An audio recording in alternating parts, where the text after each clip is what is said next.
Lecture des objectifs et des réponses du chapitre sur la société médiévale, première partie. Objectif 1. Pouvoir expliquer ce qu'est la féodalité, les suzerains et les vassaux. Point A. La féodalité est l'organisation de la société au Moyen Âge, 476 à 1453. Elle se base sur le serment de fidélité et les hommes obéissent à une hiérarchie du plus puissant au plus faible. Point B. Pour faire face à l'insécurité, certains cherchent la protection de suzerains à qui ils doivent obéissance et dont ils deviennent les vassaux, singulier, un vassal. Objectif 2. Pouvoir expliquer les obligations qui lient le suzerain et son vassal. Point C. Le vassal a juré fidélité à son suzerain lors de la cérémonie de l'hommage. En échange, il reçoit un fief, une partie du territoire du suzerain, dont il sera le propriétaire. Point D.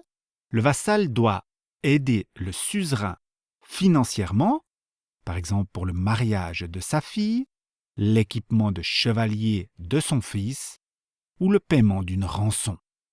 Il l'aide aussi en cas de guerre ou pour rendre la justice. Objectif 3. Pouvoir comparer la société médiévale en Europe et au Japon. Point E. À cette époque, au Japon, les samouraïs, guerriers équivalents à nos chevaliers, deviennent très puissants. Un de leurs seigneurs prend le pouvoir et dirige avec le titre de shogun. Point F. Un peu avant 1900, l'empereur Meiji reprend le pouvoir au shogun et supprime le rang de samouraï. Certains se suicident en se faisant seppuku, se planter sa lame dans le ventre. Objectif 4. Pouvoir expliquer quelles sont les étapes avant de devenir chevalier. Point G. Pour devenir chevalier, il faut naître dans une famille noble. L'éducation du futur chevalier débute dès l'âge de 7 ans.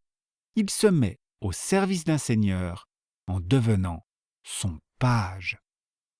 Point H. Vers 14 ans, il devient écuyer. Il s'occupe de l'équipement et accompagne le chevalier à la guerre. Ce n'est que vers 18 ans qu'il devient chevalier par la cérémonie de l'adoubement. Objectif 5. Pouvoir expliquer comment un chevalier est équipé. Point I. Le chevalier porte un équipement coûteux et précieux.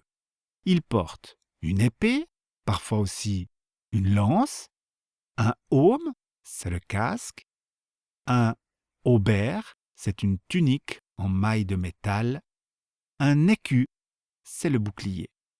Point J. Le chevalier monte sur un destrier, un cheval fait pour la guerre, et porte ses armoiries, son blason, ses couleurs, sur son équipement. On appelle héraldique la science des blasons. Objectif 6. Pouvoir expliquer quelles étaient les activités principales du chevalier. Point K. Pour se préparer à la guerre, le chevalier chasse ou joue aux échecs. Il participe à des tournois, des sortes de guerres miniatures, et à des joutes, des duels à cheval avec une lance. Point L.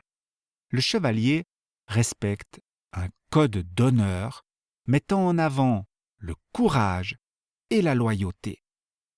L'amour courtois est la façon dont le chevalier doit aimer sa dame avec courtoisie et respect.